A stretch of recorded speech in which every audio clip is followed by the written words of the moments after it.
Pronto, tá gravando. Bom dia, pessoal. Ó, são Bom 8h35. Por necessidade, nós atrasamos 5 minutos para o começo, mas isso não é problema. Nós vamos iniciar agora. Só estou fazendo esse ponto para que a gente entenda que o estudo vai demorar 5 minutos a mais para terminar, certo? Hoje estaremos aqui nós reunidos. Infelizmente, 3 dos nossos membros não poderão participar. A Cristiana, o Marcos e o Roberval, que nos avisou agora. E Fred, 4 pessoas não poderão participar. Mas os outros 6 estarão aqui. Será uma alegria muito grande. Não, 5, gente, perdoe. O Wilson pediu para avisar agora há pouco também que não poderá participar. Depois, no final, eu falo porque questões de trabalho pessoal, enfim, tá bem pesado para ele. Mas eu explico a vocês no final. Então, seremos nós 5 aqui, mas será uma manhã maravilhosa, com certeza, e os outros assistirão depois, certo? Hoje nós vamos estar falando aqui sobre a edição da Revista Espírita do mês de setembro de 1860, né? E teremos como apresentadores eu, o Itamar, né? E o Beto, tá? Daqui a pouco eu falo sobre os assuntos que nós vamos falar. Eu convido a todos agora para a gente fazer uma pequena prece. Cada um se recolha da forma que preferir e eleve seus pensamentos, né? Primeiramente a Deus, agradecendo pela oportunidade de estarmos aqui encarnados, dialogando, pedindo a Deus a presença dos bons espíritos, que esses sim possam nos auxiliar, nos intuir, para que os debates sobre esses escritos se aproximem o máximo possível da verdade possível para nós, que a gente consiga pelo menos durante esse tempo aqui, deixar o nosso personalismo um pouco de lado, respeitar a coletividade e tentar chegar ao entendimento que os espíritos tentam nos passar. Peço a Deus também que afaste de nós, se for do nosso merecimento, os espíritos inferiores, que eles não interfiram nos nossos pensamentos e não atrapalhem. Aqui é um momento de estudo, um momento sério e não um momento de brincadeira. Pedindo a presença de nossos anjos guardiões, sigamos nesse trabalho, que assim seja. Então, pessoal, falaremos hoje sobre, eu vou falar sobre o boletim da Sociedade Parisiense de Estudos Espíritas, depois o Beto vai falar sobre o maravilhoso e o sobrenatural, né, vai se virar nos 30, e depois o Itamar vai se virar nos 30 mais ainda para falar da história do maravilhoso e do sobrenatural, né? E muito bom, gente, que seja uma manhã maravilhosa para a gente. Deixa eu iniciar meu tempo aqui, botar o cronômetro aqui, né? Pronto, iniciei já. Gente, se alguém quiser conferir, tá? Confere aí para me dar um toque quando faltar 1 minuto e meio, 2 minutos, tá? Já tá contando meu tempo aqui. Bom, nesse mês de setembro, ele trouxe no boletim da Sociedade Parisiense de Estudos Espíritas, como sempre, na sua grande maioria, traz muitas informações interessantes sobre o funcionamento, né, sobre a postura deles, né, diante. Inclusive, esse vai falar um pouco sobre o respeito às emendas, né, à Constituição, da forma que a instituição funciona, a forma que eles respeitavam essas decisões, né? E ele vai trazer aqui do mês anterior, né? Do mês de agosto, são 5 sessões, tá? É muito assunto, tá, gente? Então, eu vou tentar abordar alguns pontos, lógico, que talvez João ache que um ponto era mais importante e eu não falei, talvez Beto ache que outro ponto era importante e eu não falei, mas é necessário que se selecione alguns pontos, não dá tempo de falar sobre tudo, certo? Senão seria uma mera leitura aqui. No primeiro boletim que aconteceu, que ele trouxe aqui, que foi do dia 27 de julho de 1860, né? Sexta-feira, perdão, gente, eu falei que era do mês de agosto, ele está trazendo os boletins no mês de julho, tá? Ou começa em julho e vai entrar no mês de agosto, né? O último de julho, os 4 de agosto. No dia 27 de julho de 1860, conforme a estrutura que ele já, de certa forma, já tinham padronizado, né? Ele começa com a leitura da ata dos trabalhos que aconteceram na sessão anterior, no caso, no dia 20 de julho, acontecia uma vez por semana, né? É uma sessão geral, essa. E aí ele vai trazer nas comunicações diversas o relatório da senhora P sobre o poema que o senhor Depore, me perdoem, né?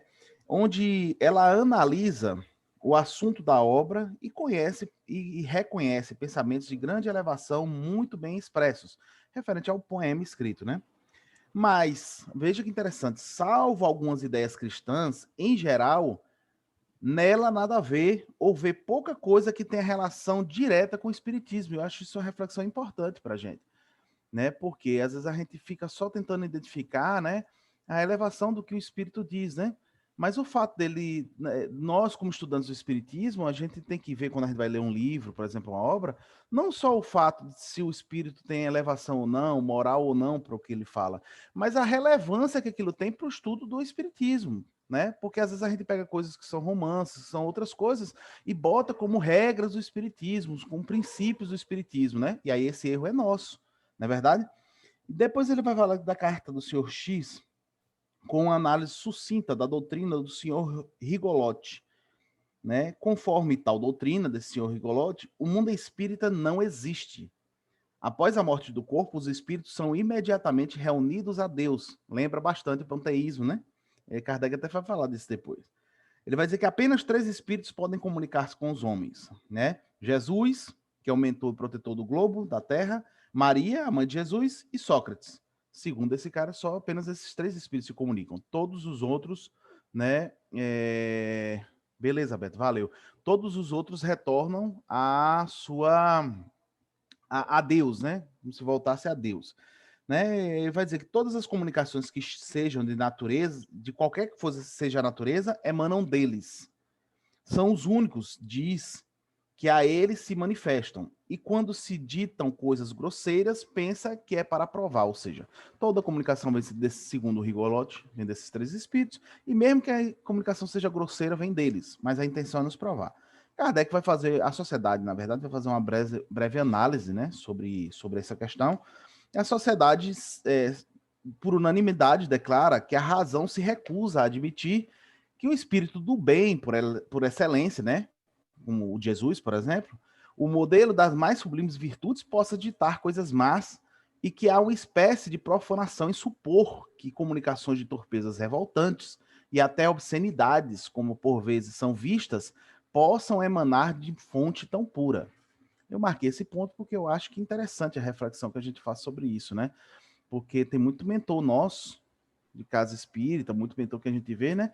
Que falam muitas grosserias, que não tem paciência, né? Que falam formas muito grossas, às vezes, algumas coisas.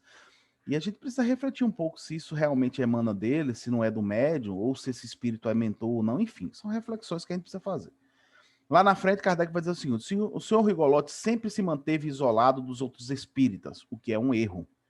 Para bem conhecer uma coisa, é preciso tudo ver, tudo aprofundar, comparar todas as opiniões, ouvir os prós e os contras, escutar todas as objeções e, finalmente, só aceitar aquilo que a mais severa lógica pode admitir. Isso vale tanto para a gente ainda hoje. É o que incessantemente nos recomendam os espíritos que nos dirigem. E é por isso que a sociedade tomou o nome de Sociedade de Estudos, nome que implica a ideia de exame e de pesquisa. Seu afastamento dos outros espíritas só lhe permite ter comunicações de uma mesma natureza e naturalmente o impede de ver aquilo que poderia esclarecê-lo sobre uma insuficiência para resolver todas as questões. É o que se observa na maioria dos médios que se isolam. Estão na condição daqueles que só ouvindo um sino, só ouvem um som. E eu marquei esse ponto por o seguinte: a gente tem que lembrar que o controle universal do ensino dos espíritos ainda não existia. Kardec estava montando, né, construindo essa estrutura, né, de análise. De vez em quando ele solta pontos de observação sobre isso, né? E aí veja aqui que tem uma parte do controle universal aqui dentro, né? Quando ele vai falar que o médium, um médium só não pode ser, né, a fonte de tudo, e faz algumas reflexões sobre isso, né? E quantos médios nós temos no Brasil isolados, com sistemas próprios, enfim, né? Eu vou passar para a próxima sessão, né? Tem pontos interessantes aqui, mas a gente precisa adiantar.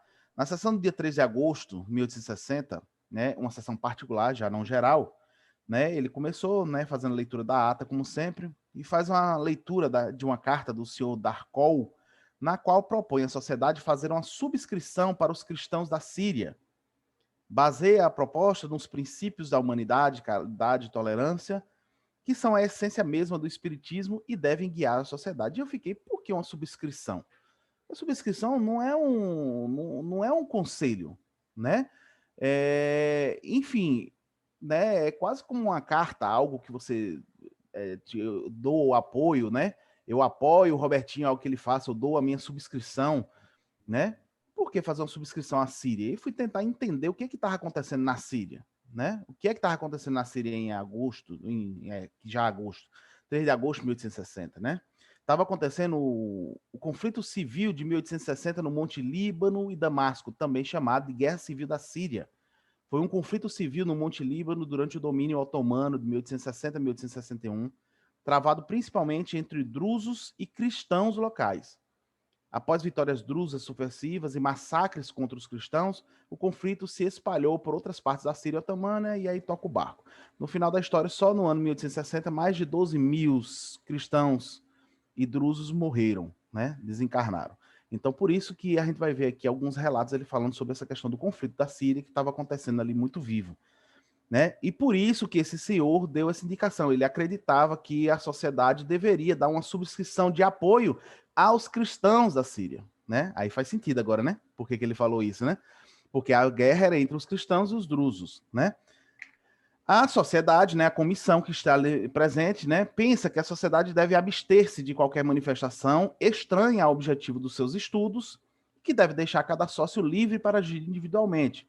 Uma boa lição para a gente até hoje. Porém, ele vai dizer o seguinte: a sociedade não vê na ideia nada que possa ser considerado prejudicial. Muito ao contrário. Mas, dada a ausência da maior parte dos sócios durante a temporada, adia o exame do assunto para a volta. Ou seja, mesmo quem estava ali presente sendo contra, ainda falaram que era necessário que a maioria estivesse presente para poder analisar com mais profundidade, né? Uma ótima sugestão, né, de respeito à coletividade, né? E aí tem um ponto que eles falam sempre no boletim, que eu vou tocar mais uma vez, ele vai botar: por sugestão da comissão, a sociedade resolve tomar férias no mês de setembro. No Brasil é proibido, né? A casa espírita tem que abrir todo dia, tem horário marcado para abrir, tem hora marcada para fechar, porque senão os espíritos vão embora, abandonam a gente, você fica sem ter com quem trabalhar, né? Aqui é mais um ponto. Lá na frente, aqui no boletim ainda, ele vai falar que essas férias durou um mês e uma semana, viu?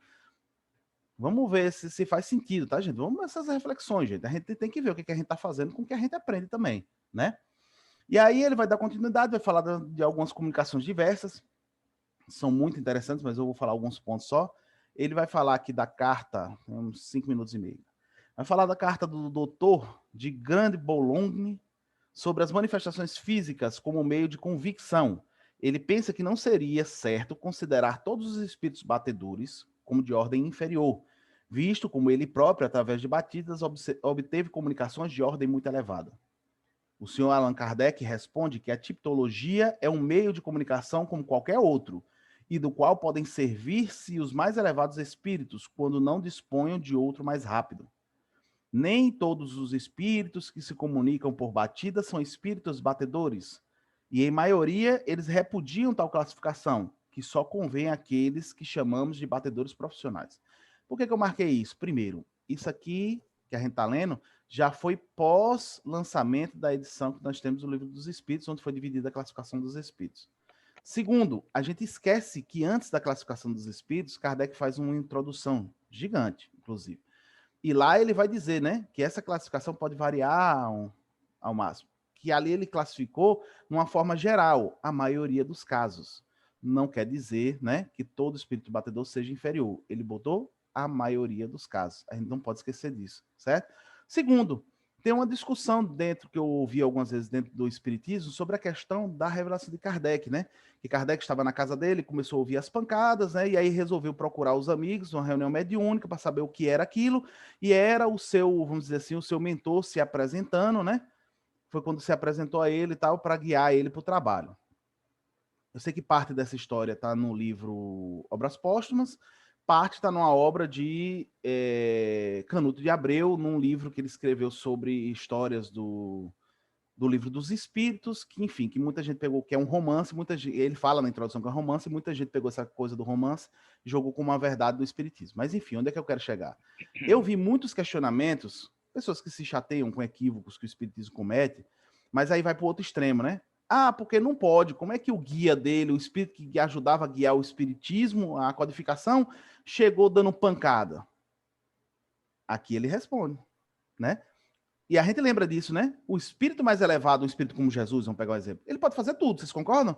Ele pode fazer pancada, né? Ele pode vir da psicofonia, ele pode vir da psicografia, vocês concordam? Agora, por que ele não faz? Porque existem meios mais fáceis, existem outros espíritos menos evoluídos que ele pode se utilizar. Mas na falta de médiums que se afinem, que possam fazer isso, ou de outros espíritos que ele possa utilizar, ele pode fazer isso de forma direta, afinal de contas, ele passou por todo o processo evolutivo, né? E aí aqui tem uma desmistificação também, me perdoe, mas eu vou ter que tocar em André Luiz mais uma vez, quando diz que os espíritos sofrem muito, porque para poder se comunicar com o outro, porque ele já não tem a materialidade, e aí ele precisa se rebaixar para poder entrar na mesma sintonia, no mesmo grau de materialidade que aqueles espíritos, para poder dar uma comunicação. Aí eu faço a pergunta, será? Ou é a percepção de André Luiz? É uma reflexão que a gente precisa fazer. Como faltam 2 minutos e 10 segundos, eu vou falar apenas da terceira sessão aqui, e vou deixar a quarta e a quinta por último, certo? Na terceira sessão, que foi no dia 10 de agosto, e aí uma sessão geral, porque ele sempre intercalava, né? Uma semana era geral, na outra semana particular, na outra semana geral. No meio das coisas interessantes, ele vai dizer assim, que a carta do senhor Gilbert de Bruxelas sobre Tilorier, me perdoe a pronúncia, né, do qual foi amigo e que foi evocado no dia 15 de junho de 1860. Entre outras particularidades, ele conta como a audição lhe foi restabelecida pelo magnetismo, o que será publicado adiante. E isso é interessante, né? É um ponto, vamos observar onde é que vai vir essa comunicação, para a gente tentar entender, né? Porque esse espírito vai relatar essa questão da recuperação da audição através do magnetismo, né? E sobre esse ponto, rapaz, gente, não, ainda dá tempo, 1 minuto e 10, dá tempo de falar aqui. Vou pular para outra sessão, vou deixar a última, que a última é bem interessante, aí eu vou falar da quarta sessão. No dia 17 de agosto de 1860, numa sessão particular, em comunicações diversas, ele vai dizer, numa carta da Condessa de Milão, o senhor Allan Kardec encontra esta passagem, abre aspas, ultimamente, folheando velas revistas de Paris, encontrei uma história de um delicioso escritor, Charles Nodier, e que tem por título Lídia ou a Ressurreição. Encontrei-me em plena revista espírita. É uma intuição do que é o Livro dos Espíritos, posto que foi escrito em 1830. Nodier era um crente. Aquela época falava-se de espiritismo. Se pudesse, eu gostaria de evocar. Era um coração puro e uma alma apaixonada. Peço-vos que o evoqueis, vós que podeis tanto.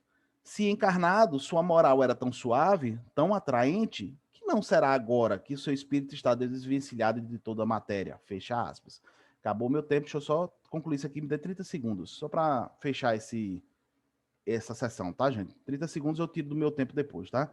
E aí ele vai dizer assim, depois na frente, Kardec fala, perguntaram a São Luís se na próxima sessão poderá ser chamada novamente a Rainha de Ouda, já evocada em janeiro de 1858 e está na Revista Espírita de março de 1858, tá, gente? A fim de julgar do processo que poderia ela ter feito. Olha que interessante, né? Ele responde, seria uma caridade se a evocasseis, falando-lhe amigavelmente, ao mesmo tempo instruindo-a um pouco, pois ainda está muito atrasada. Bem interessante, né? Você recebeu o espírito, 2 anos depois você evoca ele novamente para você ver o progresso que ele fez. E aí, no item 3 aqui, para encerrar, ele vai dizer que a evocação do Charles Nodier, que eu falei agora há pouco, depois de responder foi feita a evocação, e depois de responder com extrema benevolência as perguntas feitas, ele promete começar um trabalho contínuo na próxima sessão. E aí, a última sessão eu vou deixar para falar no próximo tempo, que ela é bem interessante e traz informações muito boas. Obrigado, gente. Vou passar agora a bola para Beto, que vai falar do maravilhoso e do sobrenatural. O som tá Quanto bom, tempo? gente? O som tá bom? Tá baixo, Beto. Tá baixo? Tá. Não me diga um negócio desse não, de novo. Vocês estão conseguindo ouvir bem? Eu não sei mais o que é que eu faço. Que eu aqui no fone tá bem baixo. Tá conseguindo ouvir, Itamar? Eu tô ouvindo, tá assim, baixo, mas tá dando para ouvir. Pronto. Deixa eu ver João. João tá no Acerta a grossa. microfonia, mas dá para a gente entender. Deixa eu ver, João, tá conseguindo ouvir, João? Dá para ouvir. Pronto, Melhorou? beleza. Então toca o barco, Beto. Dá pra ouvir, sim. Mas melhorou? Tá, não, dá pra ouvir, tá tranquilo. Não tá bom, não, mas dá pra ouvir. Fique tranquilo. Então vamos lá. Eu não sei o que é que não. Troquei a câmera, troquei tudo, continua um obsessor aqui do meu lado, né? Deve ser um obsessor daqueles bravos. Gente, eu separei algumas coisinhas aqui A primeira diz assim: a crença nos espíritos em suas manifestações, representasse uma concepção singular, fosse produto de um sistema, poderia, com visos da razão, merecer suspeita ilusória. Digo-nos, porém, por que com ela deparamos tão vivaz entre os povos, antigos e modernos, e dos livros santos de todas as religiões conhecidas? Isso aí é uma indagação que Kardec faz muito interessante. Isso vai nos remeter, e tem gente dentro da doutrina espírita que acha que as manifestações dos espíritos, quando fala de mediunidade e manifestação, é exclusividade do espiritismo. E, na verdade, não é. Já existiu de todos os tempos. Se a gente for fazer um estudo sobre as religiões, a gente vai ver que em todas tem a crença, tem a imortalidade e comunicação com os espíritos. A maioria. É só a gente ler aquele livro de Leon Denis, Depois da Morte, que ele fala de muitas religiões dos iniciados, e a gente vai ver que a maioria das crenças, realmente, das religiões, traz isso em gozo. Mas eu não quis fazer essa pesquisa, viu? Me perdoe. Mas eu trouxe uma coisa da Bíblia que eu gosto muito de estudar, o Velho Testamento, viu? O nego diz que é inspiração divina, eu não acho. É inspiração. E tem muitas coisas interessantes. Eu não sei se você já leu isso aqui, que eu achei interessante. Ó, quem quiser pesquisar, 1 Samuel, capítulo 28. Saul consulta uma pitonisa em Endor. Essa passagem interessante. Vou passar algumas partes aqui para vocês. Não vou ler na íntegra, não. Ali, Saul, que era o rei lá na época, tinha proibido essas profetisas, ou qualquer profeta, chamado de feiticeiro, proibiu comunicação. Na verdade, ele estava sendo acuado pelo filisteu e recorreu a uma dessas. Ele proíbe, mas recorre. Veja a conversa interessante isso aqui, né? Isso aqui é interessante, ó. Samuel tinha morrido e todo Israel tinha lamentado. Então Saul disfarçou-se, vestiu outra roupa e de noite, acompanhado por 2 homens, foi ter com a mulher e lhe disse: peço-te que pratiques para mim uma adivinhação, evocando para mim quem eu disser. Então disse a mulher: a quem chamarei por ti? Ele respondeu: chama Samuel. Gente, isso aí é uma passagem que não dá para discutir sobre a imortalidade do espírito. Ele foi: evoque para mim Samuel. Quer ver mais? Vamos seguir mais. Olha o que ele diz aqui, ó. Então a mulher viu Samuel. A mulher viu Samuel, mediunidade de evidência, soltando o grito medonho: Samuel e daga. Qual é a sua... Samuel não. Saul e daga. Qual é a sua aparência?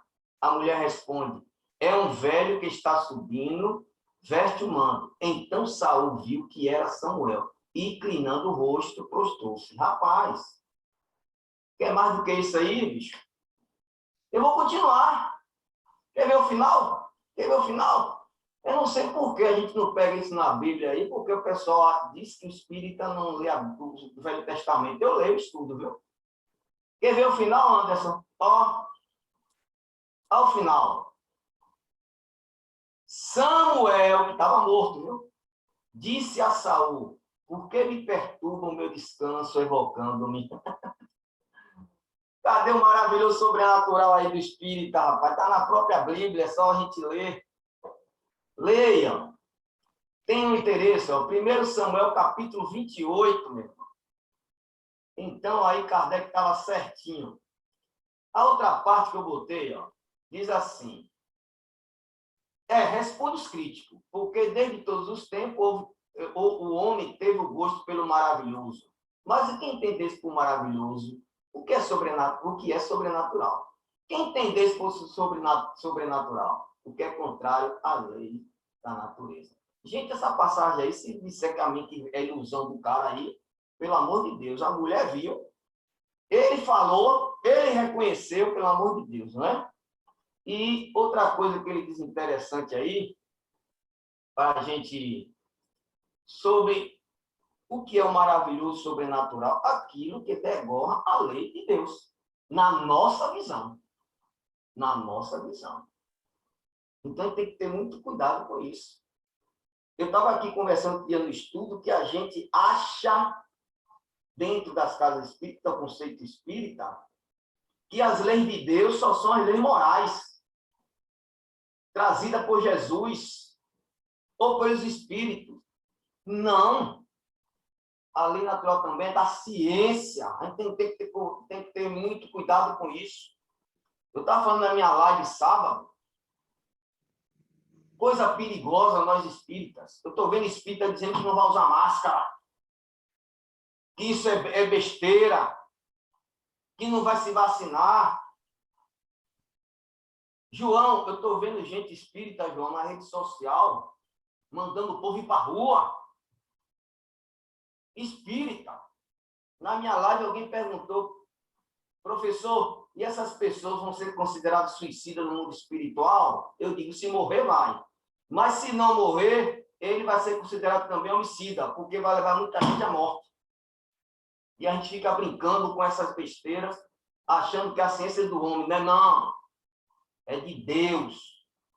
E o homem é apenas um instrumento para fazer as manifestações necessárias das épocas.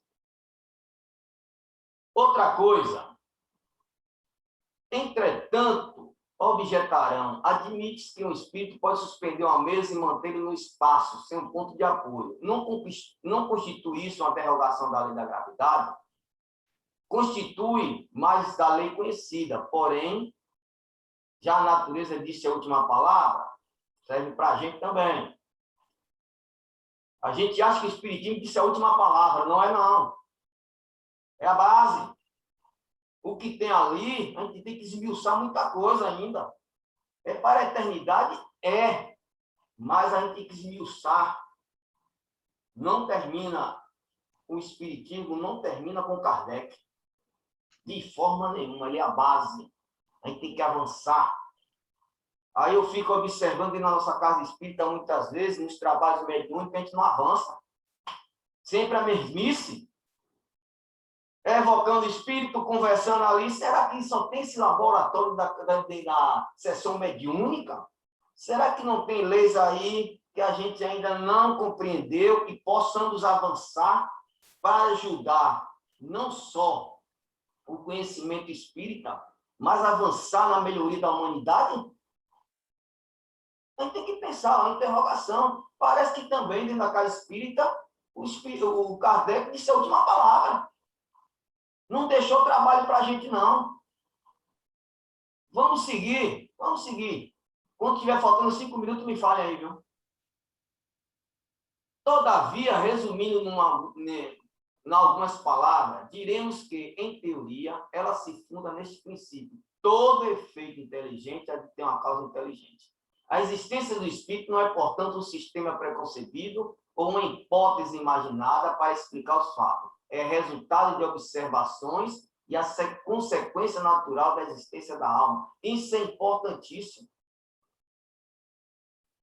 Importantíssimo isso. Foi grande observação. Kardec não inventou, não, junto com o pessoal que estava com ele. O que é interessante, sabe o que é? Que não foi surgir da teoria para depois partir para ver se os espíritos existiam. Eles próprios vieram dizer a condição que tinha. Não foi concepção de homem, não. Os próprios espíritos do mundo espiritual que trouxe essa notícia. Por exemplo, não foi uma teoria, Kardec disse assim, no mundo espiritual tem suicida. Os suicidas que vieram dizer que existe espírito nessa condição. E como qualquer outra. Então, foram observações, aí aquela discussão que nós tivemos, a doutrina espírita é uma ciência, sim, e dentro da ciência tem a sua filosofia, mas antes de tudo é a ciência, que foi comprovada, que foi estudada, E às vezes nós espíritas esquecemos disso. Queremos fazer do nosso jeito. Aí formamos também, dentro das nossas casas, sistemas preconcebidos. Sabe o que é sistema preconcebido? A gente estuda a doutrina, interpreta do nosso jeito e tem podre na nossa casa. Isso é perigosíssimo. Mas vamos prosseguir. Gente, eu estou assim, gritando por causa do som, então estou meio nervoso assim na voz, na palavra. 4,5, viu, Beto? 4,5? Segunda coisa, rapidinho. Eu vi depois que meu volume é que tava baixo aqui, então me desculpe, seu áudio tá bacana. Sim, mas eu quero saber o seguinte, foi quantos minutos? 4,5. Agora, porque você falou 30. Vamos lá. Então, a gente tem que ver sobre isso, tá certo? Para a gente não correr erro. Assim foi que, de observação em observação, se chegou ao reconhecimento de que esse ser invisível, que deram o nome de espírito, não é senão a alma dos que vivem corporalmente, aos quais a morte arrebatou o grosseiro invólucro visível, deixando-lhe apenas o invólucro etéreo. Então, rapaz, isso aqui é fantástico. Nas eras antigas, né, realmente as seitas faziam, vamos dizer, homenagem aos seus antepassados e tudo. Mas o que trouxe o espiritismo de diferente é que o mundo espiritual é formado por espíritos, e os espíritos nada mais são do que nós. Do que nós. No mundo, do que nós. Tanto no mundo material encarnado, como o mundo invisível, que ele chama aqui, que é o... Eu não gosto de falar mundo espiritual, não, viu? Parece que são dois mundos diferentes. É plano espiritual. É plano material e plano espiritual. A gente fica negócio de mundo espiritual, está pensando que os espíritos são coisas diferentes. Então, no plano espiritual e no plano carnal, vamos dizer assim, material, é incessante. Agora, quando Kardec diz que é formado pelos espíritos que viveram em corpos e retornaram para a pátria, não é só na Terra.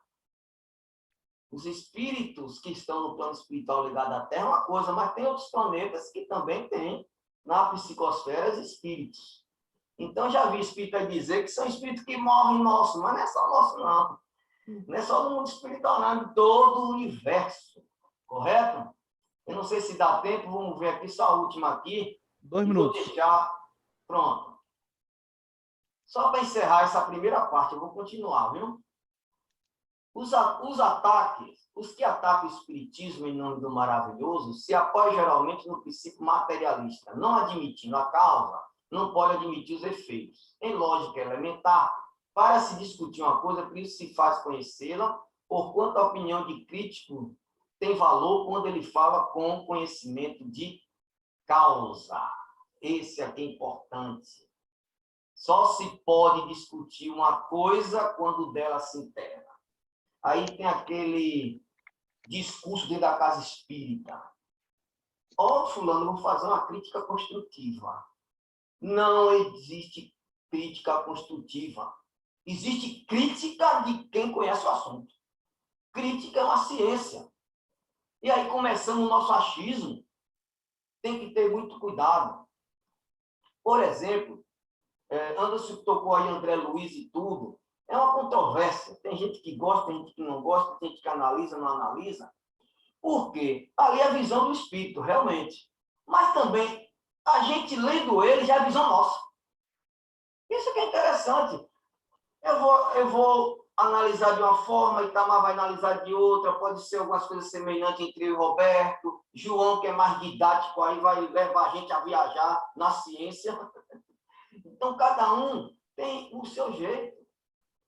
Então, ele está dizendo isso aqui.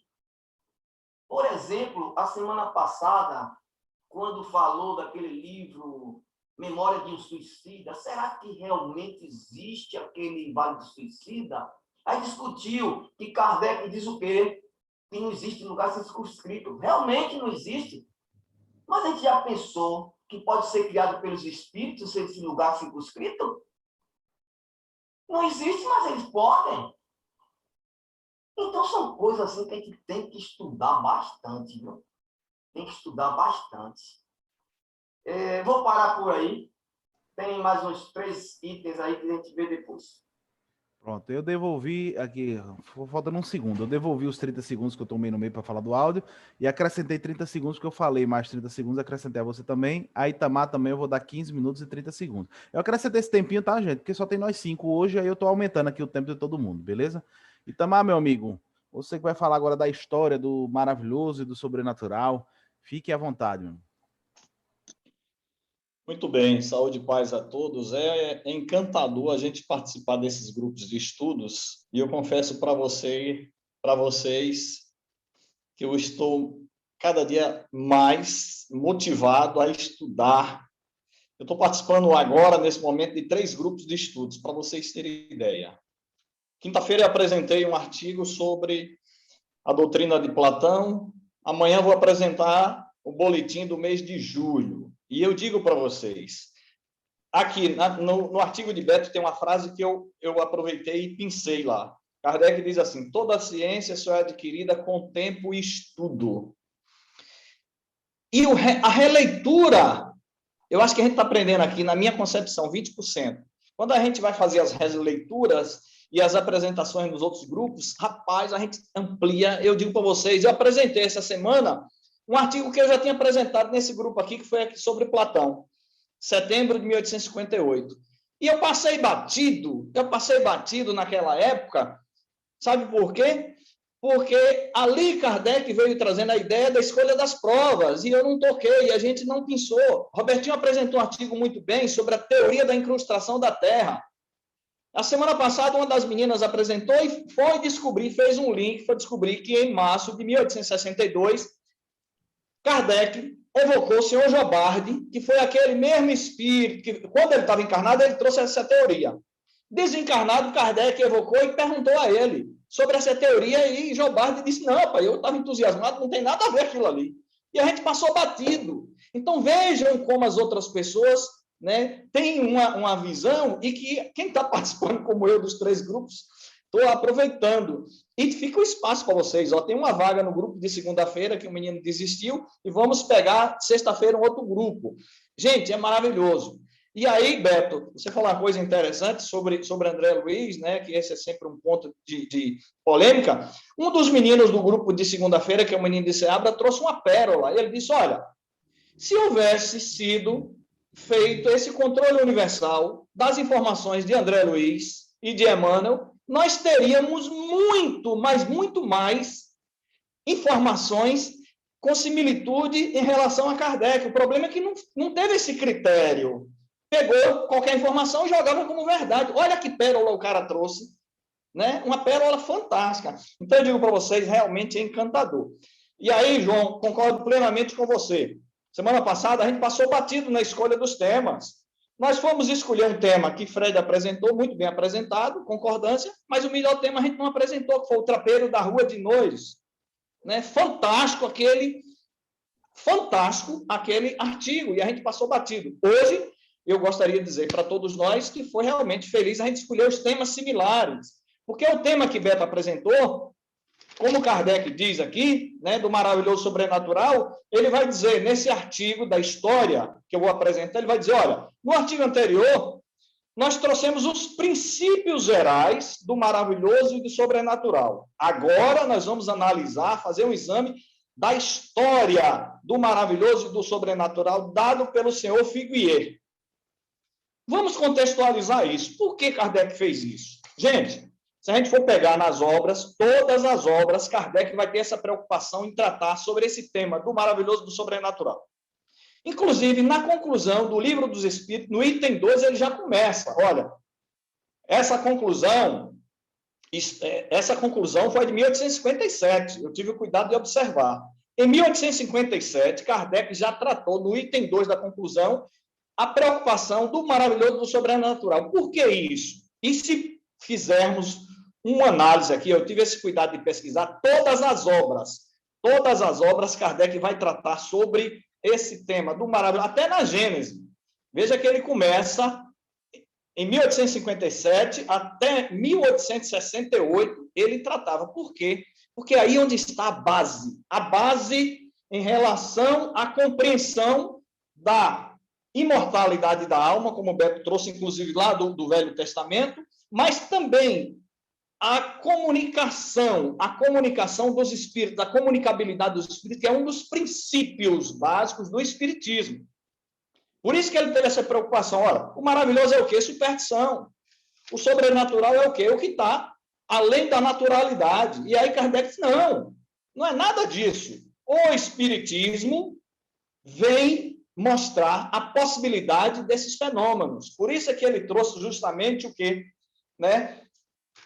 O aspecto da racionalidade e da compreensão. E aí a base, nesse artigo que o Beto apresentou, tem outra frase que eu vou pensar, porque vai servir. Ele diz todo aquilo que a gente sabe, né, dos fenômenos iniciais das mesas girantes, ele vai dizer, todo efeito inteligente deve ter uma causa inteligente. Ele fugindo desse sobrenatural, desse maravilhoso. Mas quem é esse cara? Quem é Luiz Figueiredo? Vamos contextualizar também.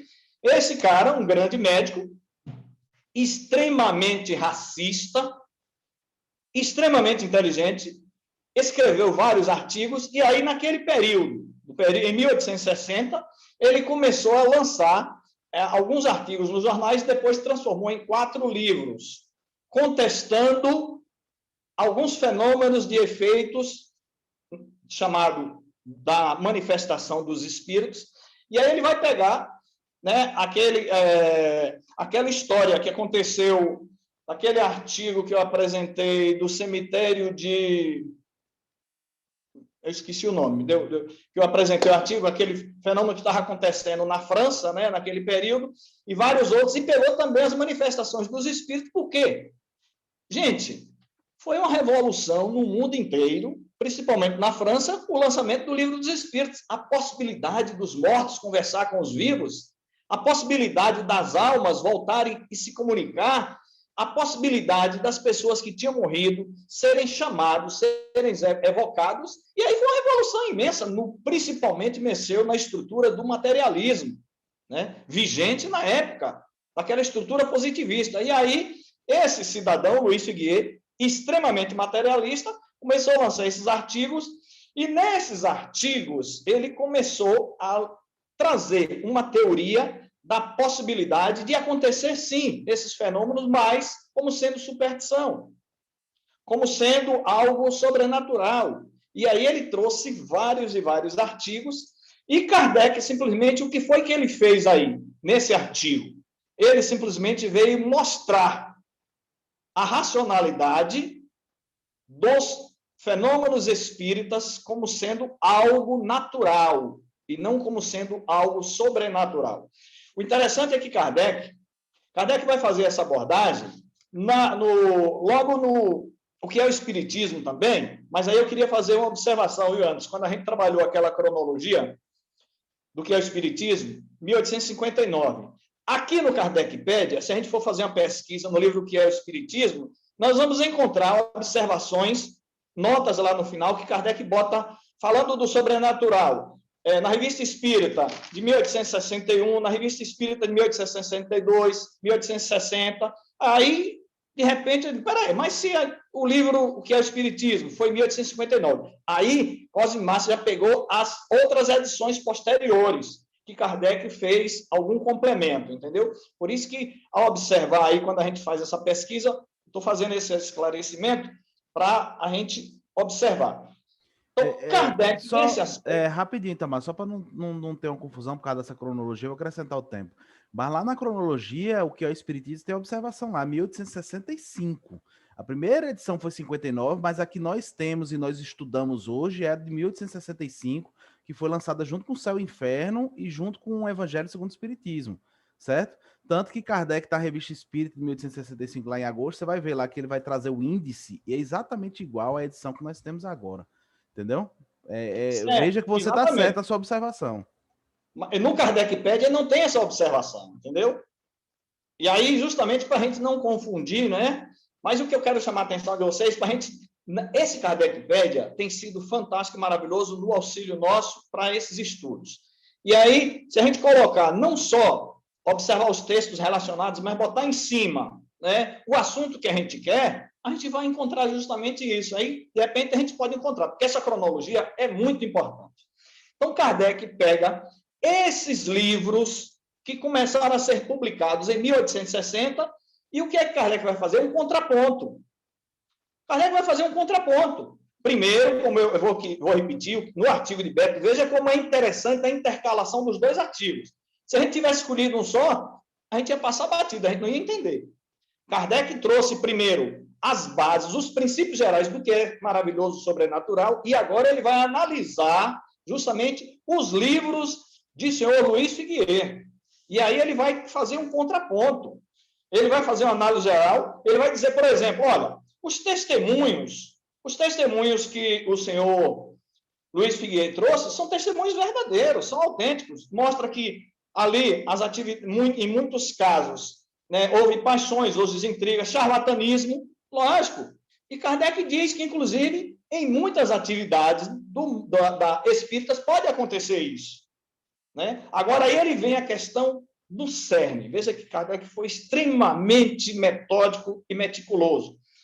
Ele disse, vem cá, e o senhor Figuier foi imparcial nesse julgamento?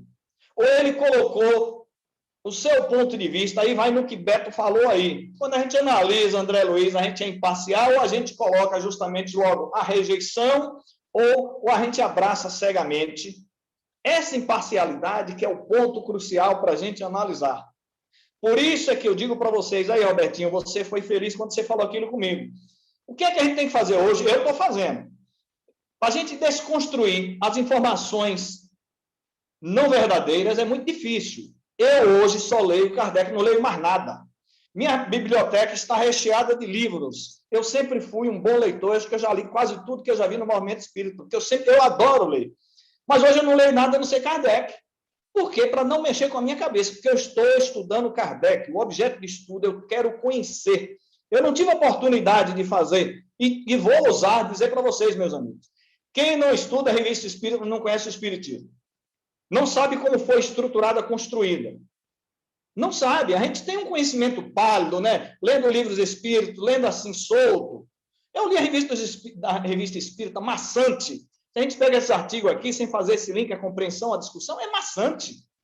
Como o livro dos Espíritos, você pega, é maçante. Mas se você vai com a discussão, a compreensão, faz a ligação, aí realmente. Por isso é que Kardec disse, seu Figuier, será que ele foi imparcial? E ele traz uma informação interessante. Ele diz, olha, ele assistiu a uma sessão. Ele assistiu, o senhor Figuier assistiu uma sessão mediúnica naquele período. E estudou. Agora, ele não foi imparcial, porque ele trouxe as informações. E aí Kardec teve o cuidado, olha a habilidade. Nós vamos estudar isso mais na frente, viu?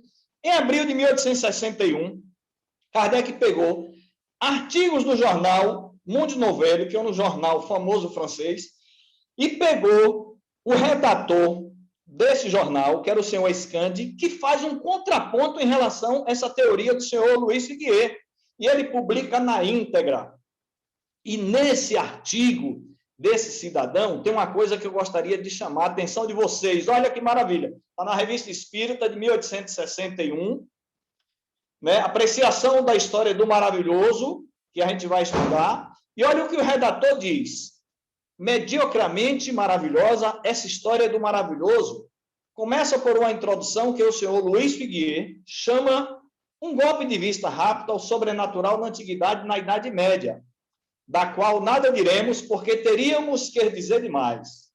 As mais importantes manifestações aí são desfiguradas, sob o pretexto de resumo, e compreende-se que seria preciso muito tempo e espaço para restituir a verdadeira fisionomia aos milhares de fatos que ali se figura de uma maneira abreviada. Ou seja, é um contraponto que um cara não espírita, porque esse redator, né, esse Kant, redator do Monde Nouvelle, desse jornal, ele veio simplesmente fazer uma análise desses livros, mostrando...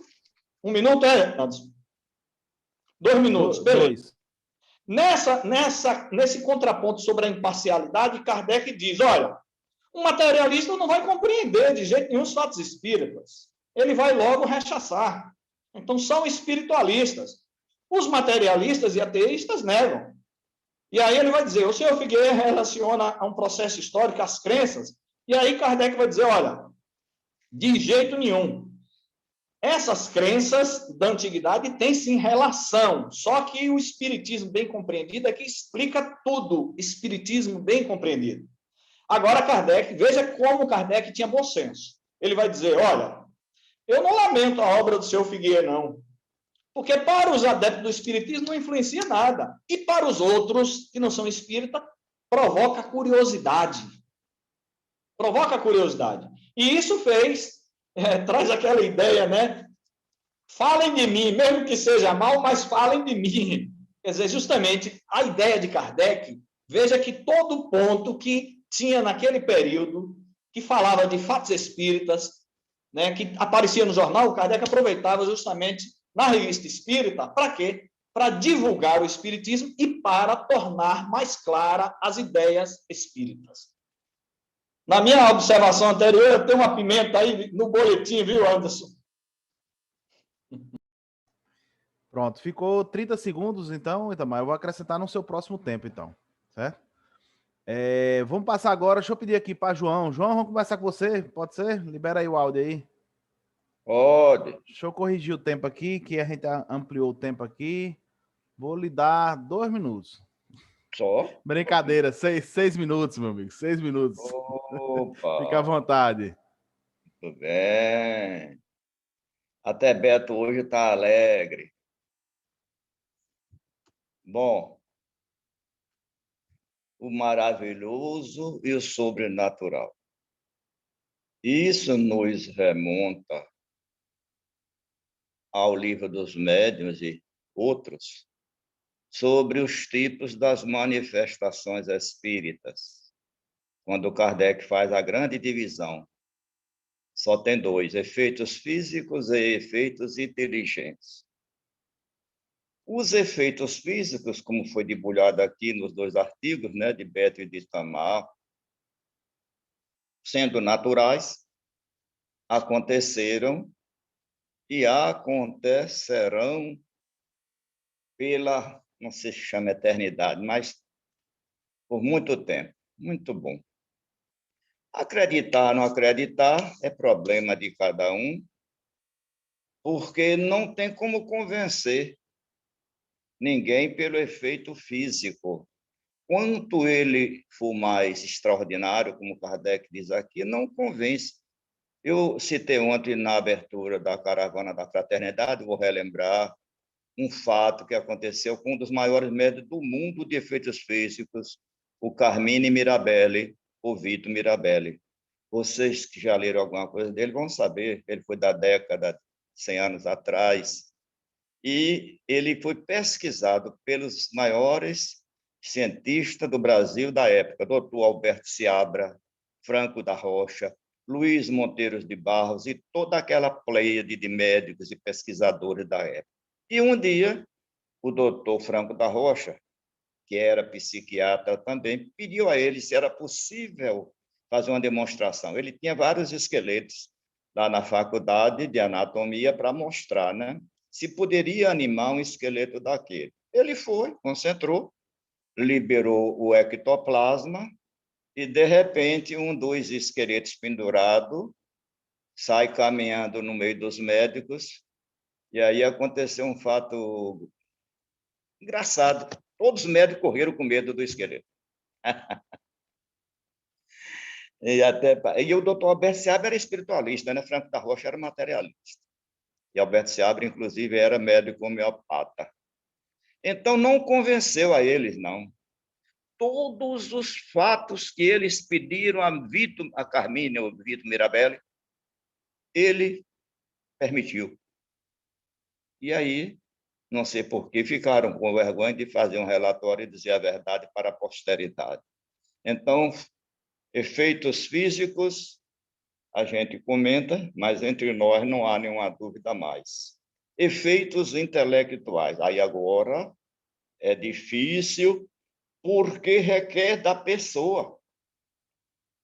alguns conhecimentos de duas ciências, estilística e prosa e verso.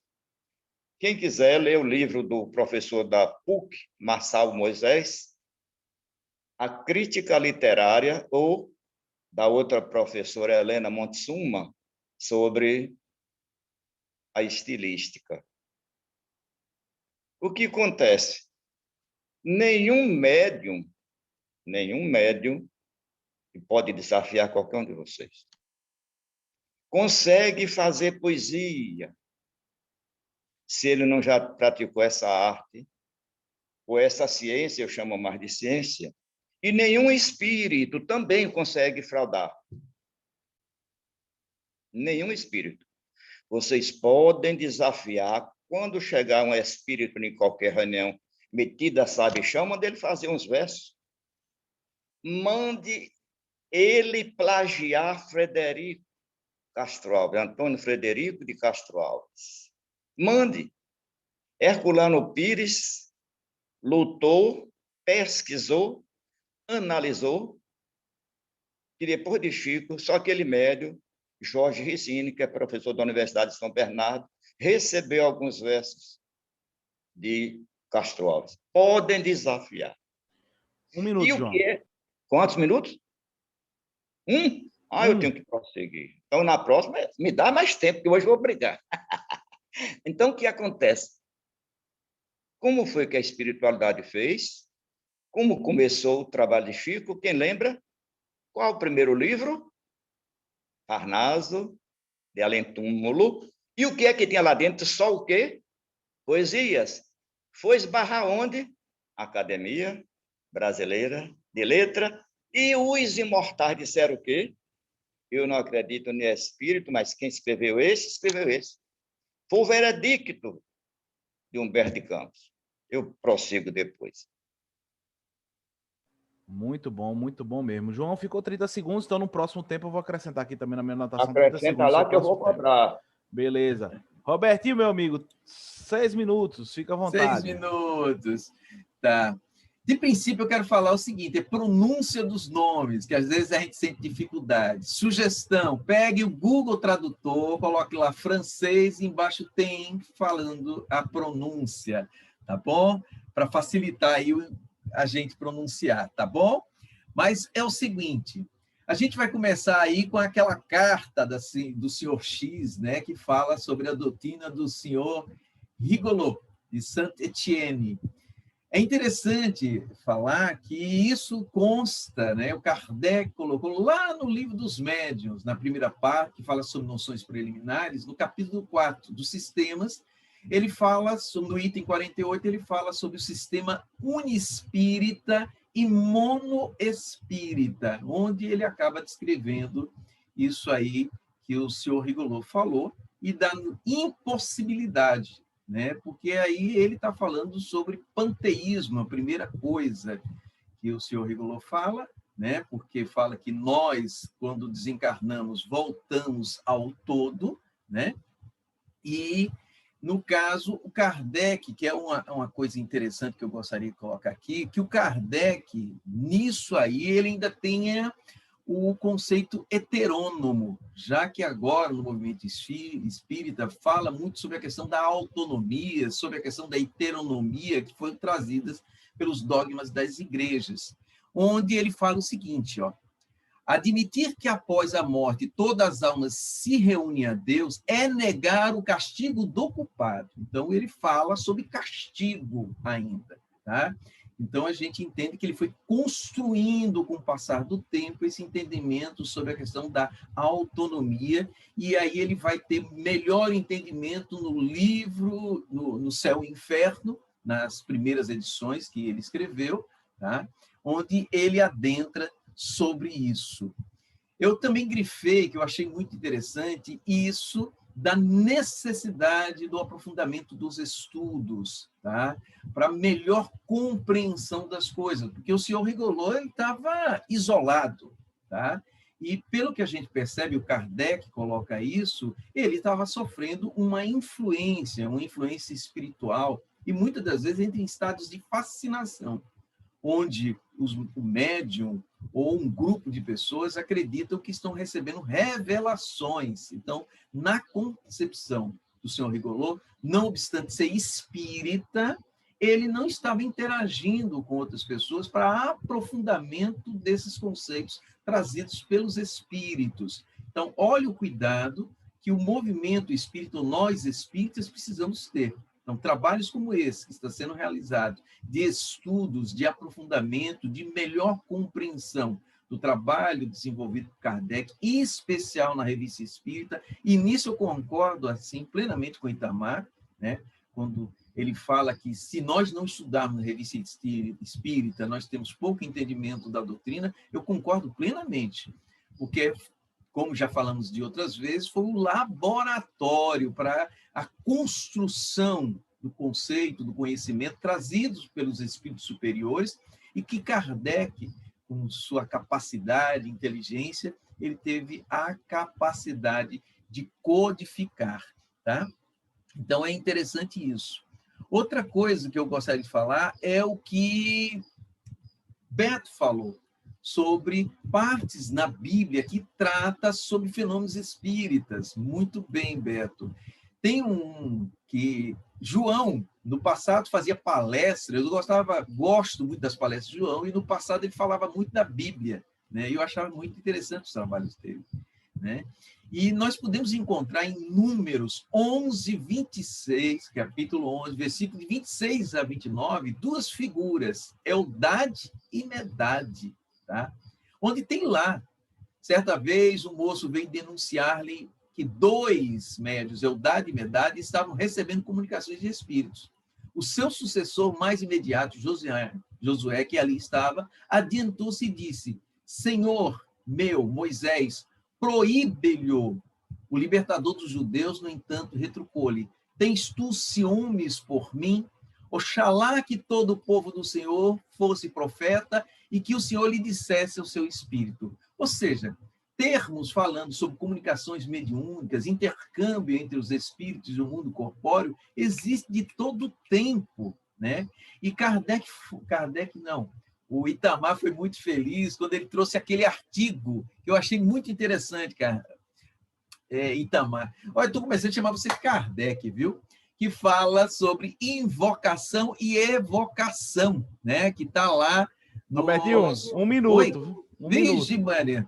Tá? Eu vou ter outras coisas para falar, mas depois eu falo num segundo momento. Então, quando fala sobre a questão de invocação e sobre a questão da evocação, porque a gente percebe que as outras religiões, as religiões dogmáticas, condenam a doutrina dos espíritos justamente por causa das evocações que já existia de tempos e tempos e que foi proibido por Moisés por o uso incorreto e que a doutrina dos espíritos também não concorda. Então, a gente fazer a evocação ou invocação, que foi muito, a invocação é você pensar e atrai, a evocação é você chamar a presença dele, é interessante e depende dos objetivos e propósitos dos trabalhos que são realizados pelas casas espíritas. Muito bem. Pode passar para outra. A gente que fala muito fica até sem ar. Deixa eu botar meu tempo aqui. Gente, vamos para a última sessão, a quinta sessão que foi colocada no boletim, né, da sociedade nessa edição, que foi uma sessão que aconteceu no dia 24 de agosto de 1860. Ela é bastante rica. Eu vou ter que pular muitas coisas importantes, não dá tempo de falar de tudo. Primeiro, ele vai fazer um comentário bem grande, seu Kardec, sobre algo que eu não vou repetir aqui, porque ele já falou várias vezes, que é sobre essa questão da utilidade da sociedade, das pessoas compreenderem, pessoas que distorcem o trabalho e tal. Eu não vou tocar nesse assunto novo, que já foi falado aqui várias vezes em outras oportunidades, certo? Mas lá na frente, no item 4, ele vai falar primeiro de duas comunicações, dois ditados espontâneos, né? Recebidos pela senhora Costel. E eu marquei só porque é interessante, porque um ditado, ele diz que esses ditados vão ser estudados depois, né? Vão ser divulgados depois, mas um é sobre as várias categorias de espíritos errantes. Interessante. O que será que vai falar esse texto? Né? Porque a gente sabe das categorias dos espíritos de todos. Aqui ele especificou as categorias dos espíritos errantes. Né? A gente sabe que os espíritos errantes são aqueles que não estão encarnados e também não são os espíritos puros, né? Tá nessa lacuna ali, né? Gigante, mas está nesse espaço, né? Então, interessante. E o outro ditado é sobre os castigos. Também é interessante a gente ver sobre isso. E foi acabado de falar aqui sobre essa história, Robertinho bem pontuou essa questão. Depois ele vai botar um ponto aqui, no parágrafo seguinte, bem grande, eu não vou ler todo porquê, mas a ideia é a seguinte, ele vai falar sobre a utilidade deles como sociedade e dizendo que as pessoas mandassem para a sociedade aquilo que recebiam, porque não era a sociedade que ditava e não servia só o que a sociedade recebia dentro dela. Que as comunicações que os médiuns, que as famílias recebiam em suas casas eram tão importantes quanto, que cabia à sociedade, né, no seu humilde trabalho, mas ajudar a analisar, né, e tentar ajudar os médios a ver se há algum equívoco ou não, mas que o trabalho era conjunto. E eu acho que esse parágrafo é importante porque nos dá uma lição sobre as nossas instituições, muitas vezes até nossas próprias casas, né? A gente acha que só aquilo que a gente recebe é bom, só o que o nosso médium fala é bacana, né? Só o livro que saiu na FEB presta, o da Livraria Espírita não serve, né? O da ID não serve. Então, assim, isso vale, eu falei da FEB, mas vale para todas as instituições, certo, gente? Depois ele vai vir aqui, ó, pergunta São Luís, eles vão perguntar sobre esse espírito de George, né? Quem era esse George? Foi um pintor aqui de 1200 e pouco, né? Eu pesquisei aqui na internet quem era esse George, e é George Latour, né? Que foi um pintor, né? Que lá nasceu em 1593 e morreu em 1652. É um pintor famoso, que era muito cristão e pintava coisas relacionadas ao cristianismo. Certo? Aí eles vão perguntar a São Luís sobre o George. Eu só pontuei isso porque é interessante a resposta de São Luís, né? Porque Kardec pergunta qual é o nível evolutivo desse espírito, né? Com algumas observações de Kardec. E olha o que São Luís responde. São Luís responde: na Terra, ele foi um espírito justo. Toda a sua grandeza consiste na bondade, na caridade e na fé de Deus, na fé em Deus, que professava. Assim, hoje ele se encontra entre os espíritos superiores. E por que eu pontuei isso? Porque é muito raro, né? A gente vê os espíritos dizerem, né? Pontuar qual é a condição do outro espírito, né? Geralmente eles respondem que a gente tem que se dar esse trabalho, não é verdade? E eu achei interessante São Luís aqui nesse ponto ele responder diretamente, né? Que ele se encontrava entre os espíritos superiores. Mas na frente ele vai falar novamente da vocação, né, que ele tinha prometido, dessa rainha de Ouda, né, lá de 1858, né, e aí o médium, o senhor Julius Robb, nota-se nela uma leve disposição para progredir, mas no fundo do caráter, ela sofreu pequena mudança, ou seja, veja como foi útil, né, quase 2 anos depois, eles evocaram o mesmo, quer dizer, mentira, mais de 2 anos depois, eles evocaram o mesmo espírito e perceberam que ele tinha evoluído moralmente muito pouco, mas já tinha uma disposição a querer mudar. E aí Kardec faz uma observação: entre os assistentes achava-se uma senhora que durante muito tempo residiu na Índia e conheceu pessoalmente, né, essa senhora Uda. E diz que todas as suas respostas são perfeitamente conforme com o seu caráter e que é impossível não reconhecer nelas uma prova de identidade. É um fato interessante. Agora a gente vai entrar na parte mais interessante. Eu ainda tenho aqui 3 minutos. Ele vai dizer o seguinte: durante a última comunicação da senhora LJ, médio desenhista, obteve 2 grupos da mesma, assinado por Júlio Romain. Depois de alguns belos pensamentos escritos por um espírito que não os assina, outro espírito que já se manifestou pela senhorita, interfere fazendo quebrar o lápis e riscar traços que denotam cólera. Ao mesmo tempo, comunica-se pelo senhor Julius Robb e responde laconicamente e com altivez as perguntas que lhe são dirigidas. Olha que interessante. O mesmo espírito estava se comunicando por 2 médiuns ao mesmo tempo. Em um, ele estava quebrando lápis e fazendo rabiscos, e por outro, ele estava falando. Mas ao mesmo tempo, a manifestação é um ponto interessante. O próprio Kardec colocou aqui, que foi ao mesmo tempo. Né? É o espírito de um... Aí vai falar sobre o espírito, que era um soberano estrangeiro, enfim.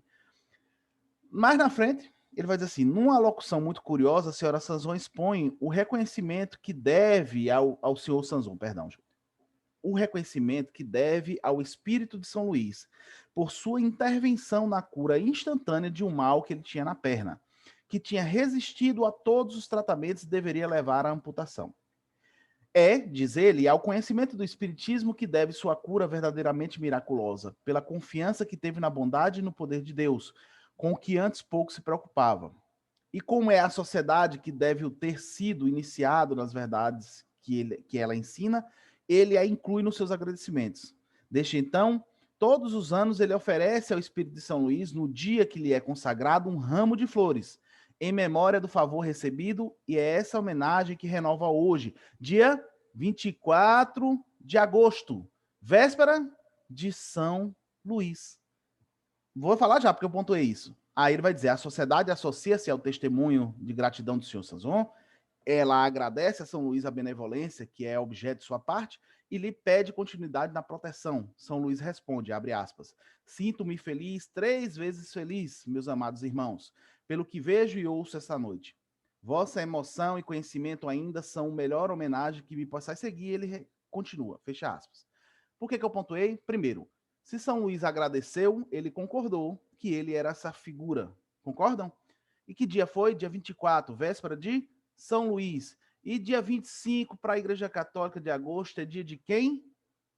Dia de São Luís de França. São Luís, Luís IX, que foi rei da França. Certo? Então, aqui mesmo a gente já levantou esse posicionamento, Fred levantou algumas vezes, né? E a gente se questionava, quem foi que disse que esse São Luís da sociedade era de fato Luís IX? Da onde é que tiraram isso? Olha, tá aí no boletim. Concordam?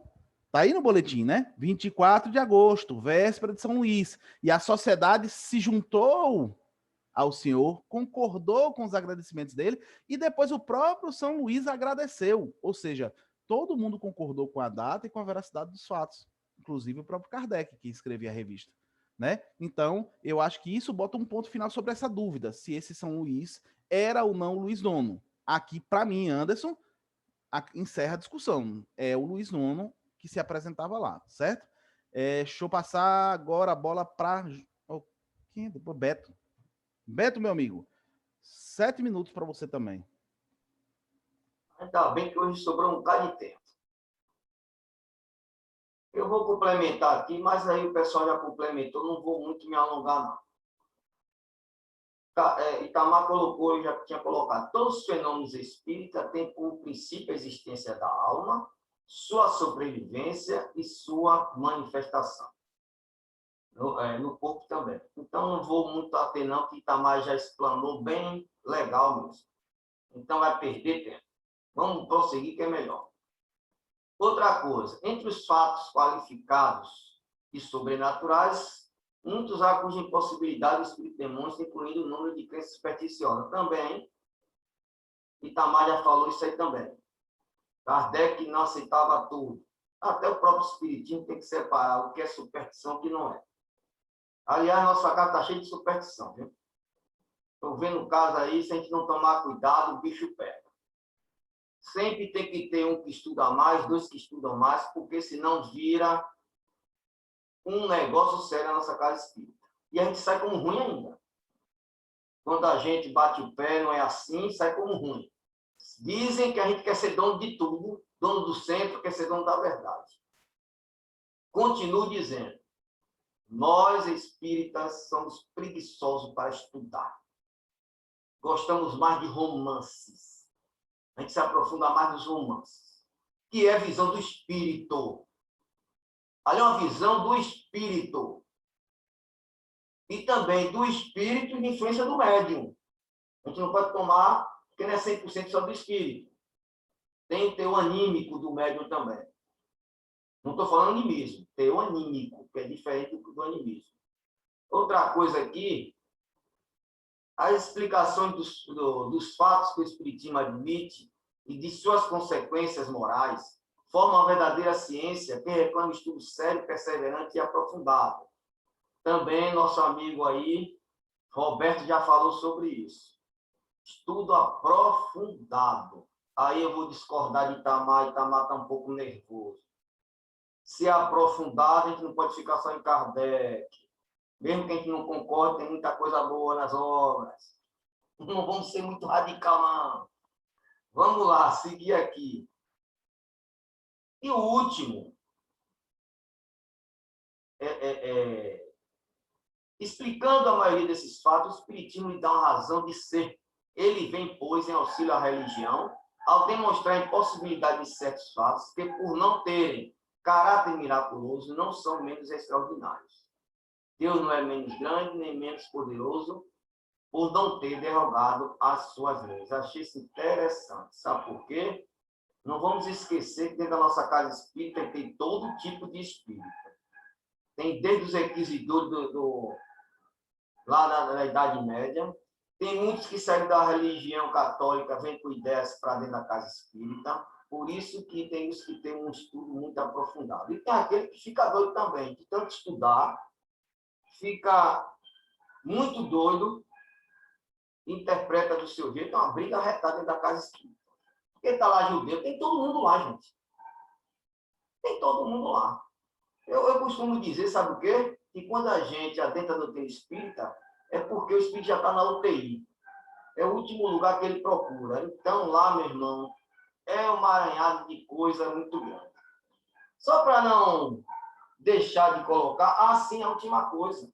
Ele diz que aqueles que são contra o espiritismo, em especial do maravilhoso sobrenatural, que são os espíritos, coisas naturais, e sua comunicação, ele diz porque são pessoas com ideias materialistas.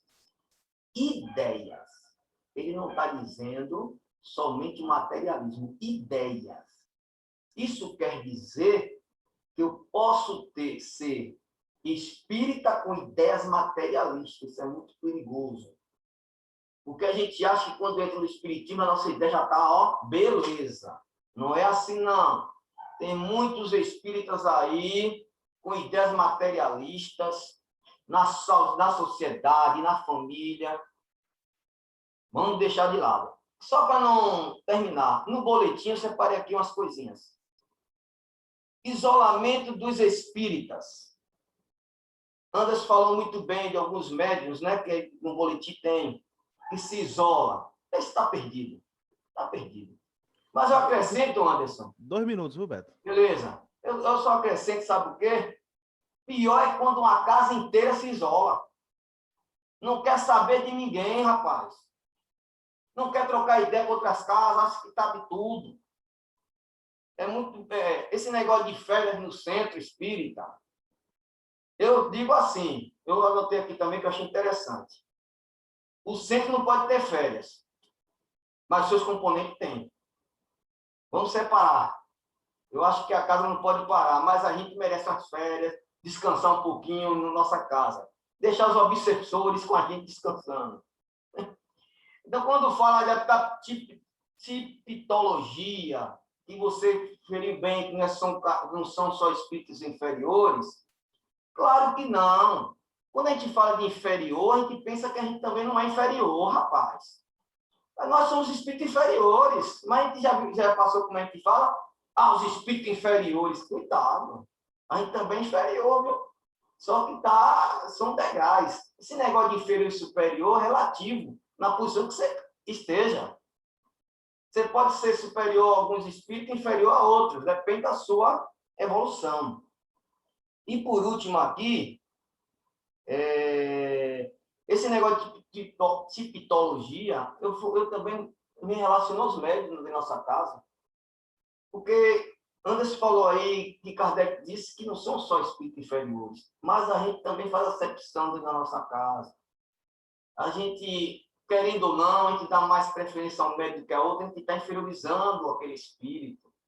Pode desanimar. Eu vejo muitos dirigentes em casa que tiram até como médico principal. Os outros que estão ali desanimam, ficam revoltados e se isolam. E começam a se isolar. Então, tem que tomar muito cuidado com isso, viu? Muito bom. Eu só tirei isso aí. Na bucha. Só para complementar, esse artigo que eu trouxe da Bíblia, que é capítulo 28, começa no item 3, e Itamar falou, eu acho que eu esqueci de falar, diz assim, Samuel disse a Saul, Samuel morto, por que me perturbas? Então, me desculpa aí se eu não tinha falado, Itamar falou da comunicação, aí também tem a comunicação também. Pronto. Ele evoca, ele vê, a mulher vê lá com vidência, tem todo tipo de mediunidade aí, viu? A mulher vê, ele descreve, ele diz que é Samuel, depois conversa com o Samuel, sabe o que é o pior, Itamar? Vá lá ler, coitado de Samuel, sai arrasado. Não. Samuel pica o pau nele, viu? O bicho sai depressivo, sai em uma tristeza terrível. Deixa eu passar a bola para Itamar agora. Muito obrigado, gente. Valeu, Beto. Itamar, meu amigo, 7 minutos e 30, acrescentei os 30 segundos sobre o lado do outro. É interessante, para quem não gosta de evocação, Beto falou que Samuel foi evocado, viu? Então não foi Kardec que começou com as evocações, não. Ó, já tinha evocação lá no Velho Testamento. Outra coisa interessante, a pandemia derrubou o mito que médium não podia ficar sem ir em reunião mediúnica, que as casas espíritas não poderiam fechar, as casas espíritas tudo fechada, médium sem trabalhar, e ninguém morreu, ninguém endoidou. Então, na realidade, gente, está lá no método Kardec, no livro dos médiuns, no método, Kardec fala dos 4 tipos de espírita.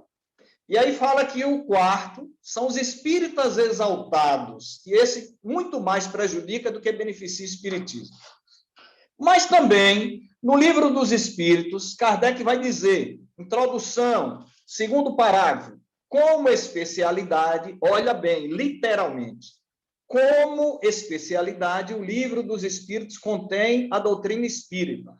Como generalidade, prende-se a doutrina espiritualista. Ora, se Kardec diz que a doutrina espírita está contida no livro dos espíritos e que ele vai justamente depois desenvolver nas outras obras, como a gente está vendo na revista, então eu tenho que conhecer primeiro o espiritismo que está no bojo justamente na estrutura kardeciana, para depois eu ter um contrabalanço, para depois eu saber o que é verdade. Rapaz, João é testemunha, quantas vezes a gente passou estudando os 4 evangelhos de Rostang aí, João, muitos anos, dessecamos. Só que na época a gente tomava como sendo verdade, porque a gente não tinha essa compreensão que tem hoje. Pode estudar o que for, agora primeiro a gente tem que pegar isso aqui e ver, ó, querem ver uma coisa? No artigo que antes apresentou, eu vou trazer logo essa pimenta, né? No artigo que antes apresentou, no boletim primeiro, Kardec disse que numa sessão na casa dele, teve simultaneamente a comunicação de Adam Smith. Simultaneamente. Aí ele diz, um pelo médico senhora Castel, outro pelo senhor Rabache. E para o senhor Rabache, Adam Smith deu a resposta em inglês. Para a senhora Castel, em francês, simultaneamente. Eu confesso para vocês que eu nunca vi isso aí em lugar nenhum, objeto de estudo, de discussão. Rapaz, como é que pode esse negócio? Né? De como é que pode um espírito aqui se manifesta? Será se realmente foi Adam Smith que deu as duas comunicações ou um espírito que tinha o mesmo ideia, o pensamento? Como aconteceu esse fenômeno, esse processo? Vamos lá para o livro dos médiuns. Então veja como é objeto de estudo. Aí se a gente pegar aqui o que Kardec fez na revista Física, né? Está lá no mês de agosto, no final Kardec vai dizer Instruções práticas sobre as manifestações espíritas. Esta obra está inteiramente esgotada e não será reimpressa. Será substituída pelo novo trabalho, nesse momento, no Prelo, que era o Livro dos Médiuns. E aí lançou o Livro dos Médiuns em 1861. E esse artigo que foi apresentado por mim e por Beto, nós vamos ver o quê? Kardec levar para o Livro dos Médiuns lá, capítulo 2 do Maravilhoso Sobrenatural. Essas 8 perguntas que está no artigo de Beto, resumimos nas proposições o que houvermos expedido, todos os fenômenos espíritos, ele pegou integralmente desse artigo que Beto apresentou aí e levou para o Livro dos Médiuns as 8 perguntas. Veja como aí está 100% comprovado que realmente a Revista Espírita foi um laboratório que ele pensou coisas interessantes e pegou. Não estava no livro a introdução, né, as instruções práticas, mas já no Livro dos Médiuns, que ele substituiu, ele já acrescentou isso. Nas instruções práticas estava a escala espírita, ele tirou no Livro dos Médiuns, ele já não botou, porque já tinha botado no Livro dos Espíritos.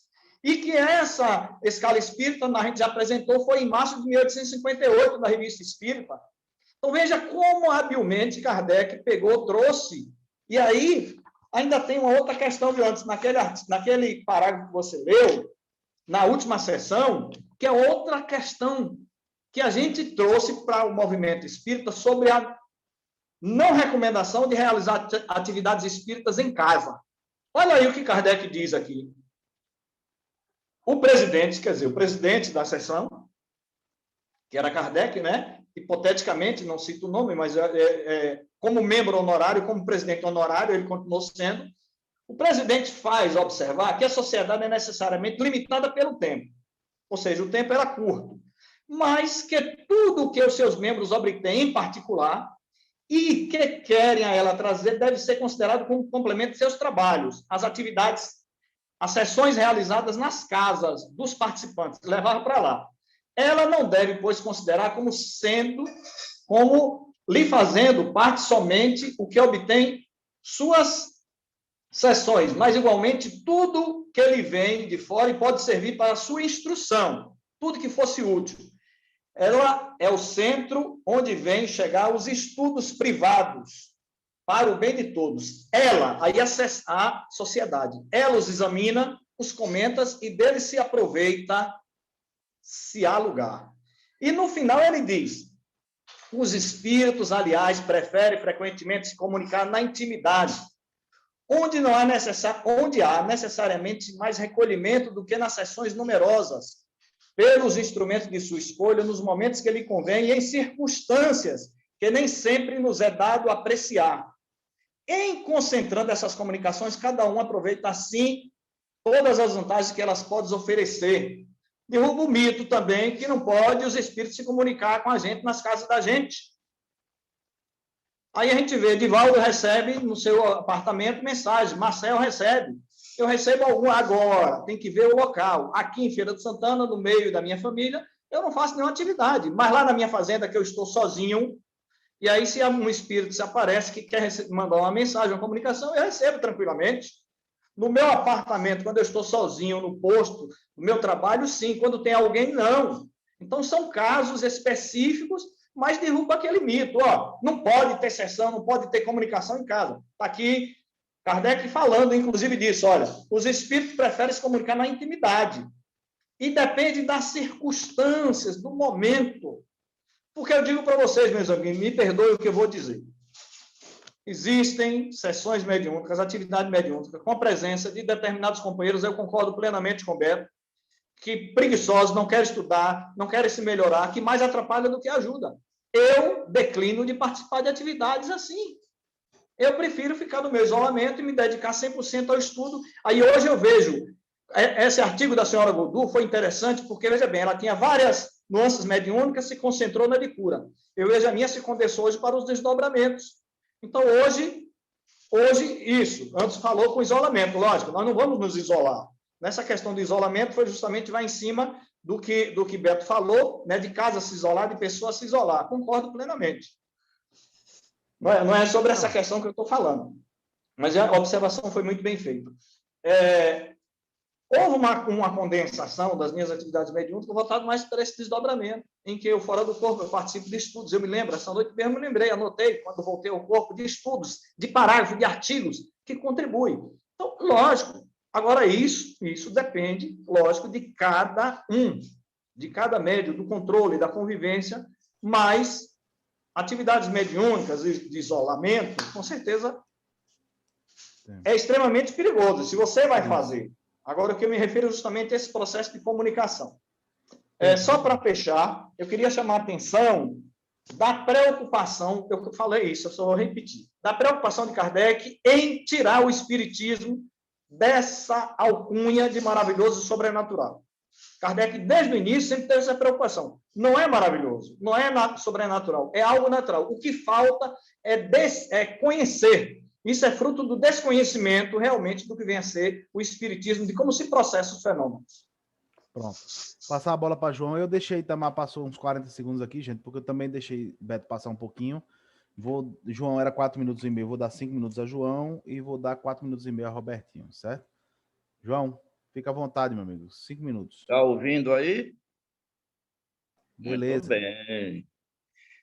Já falamos muito bem sobre os outros temas, mas eu quero continuar com as provas intelectuais que praticamente pouca gente está fazendo no que recebe dos espíritos. Apenas alguns poucos, como Herculano Pires e outros, se debruçou nisso aí, em pegar algum trabalho de um médium e levar para uma crítica literária. E eu volto aqui ao livro que eu li, a crítica literária do Marçal Moisés, onde ele separa os dois grandes estilos, a prosa e o verso. E a gente observa que é uma ciência tão profunda que a poesia tem toda uma classificação, uma metrificação, uma divisão. Muita gente confunde poema com poesia, confunde estrofe com versos e por aí afora. Observem que quando lançou-se o Parnaso do Além-Túmulo, chegou a Academia Brasileira de Letras. O presidente era Humberto de Campos, tinha grandes Agripino Grego, Edgar Cavaleiro e outros grandes imortais. E todos foram unânimes. Eles chamavam Chico Cacheiro, lá de Minas. Diziam assim nas suas análises: olha, eu não sei, esse menino é analfabeto, não conheço. Agora, esse estilo aqui de Castro Alves, ninguém consegue imitar. E observe que, me parece, foram 40 e poucos autores, poetas desencarnados que compuseram o Parnaso de Além-Túmulo. E depois que eu li a primeira vez, joguei para lá o livro, mas quando eu li o livro de Marçal Moisés, A Crítica Literária, eu voltei a reler o Parnaso e fui concluir que é a coisa mais fantástica do mundo. E quem conheceu qualquer daqueles poetas encarnados, ou leu, se eu conhecer, e leu o desencarnado, vai bater o carimbo. É o mesmo estilo. Observe que a obra do Chico foi toda para a comprovação da imortalidade no aspecto dos efeitos intelectuais. O que é que sucedeu em seguida? E observe outra coisa, só foi o Parnaso, não teve mais outro livro de poesia, ninguém sabe disso, o Chico. O que aconteceu em seguida? Comentou-se o verso e em seguida veio a prosa. Por quem? Olha a ironia do destino. Humberto de Campos sofria de elefantíase, desencarna logo em seguida e volta para o Chico para escrever artigos, crônicas, não é? Do que ele fazia nos jornais, com uma grande capacidade. E o que foi que aconteceu de novo, gente? O estilo era tão idêntico que as pessoas confundiam. E o que foi que suscitou, quem lembra? A família processou Chico e a FEB por direitos autorais, porque ele assinava Humberto de Campos. Foi um processo rumoroso em que o advogado da FEB de Chico era o doutor Miguel Timpone, e ele fez uma brilhante defesa, que, segundo o Código Civil, os direitos de um cidadão na carne começam no registro de nascimento e terminam no óbito. Então, dali em diante, era impossível se avocar qualquer direito para ele. E aí deram a causa ganha à federação e ao Chico, mas Humberto de Campos pediu a Chico que mudasse o nome dele, passou daí em diante alguns livros a assinar Irmão X. Vejam a sequência, tudo programado pelos planos maiores. Logo em seguida, aos livros de Humberto de Campos, que foram poucos. Né? Qual foi o outro passo para a comprovação dos fenômenos intelectuais? Quem lembra? Os romances de Emmanuel. E aonde foi também esbarrar esses romances? Na Academia Brasileira de Letras. Não sei se vocês sabem, mas Paulo e Estevão foi considerado o príncipe dos romances brasileiros, acima de todos os grandes escritores da época, Zé de Alencar, Francisco, aquele Espírito Santo, aquela turma toda.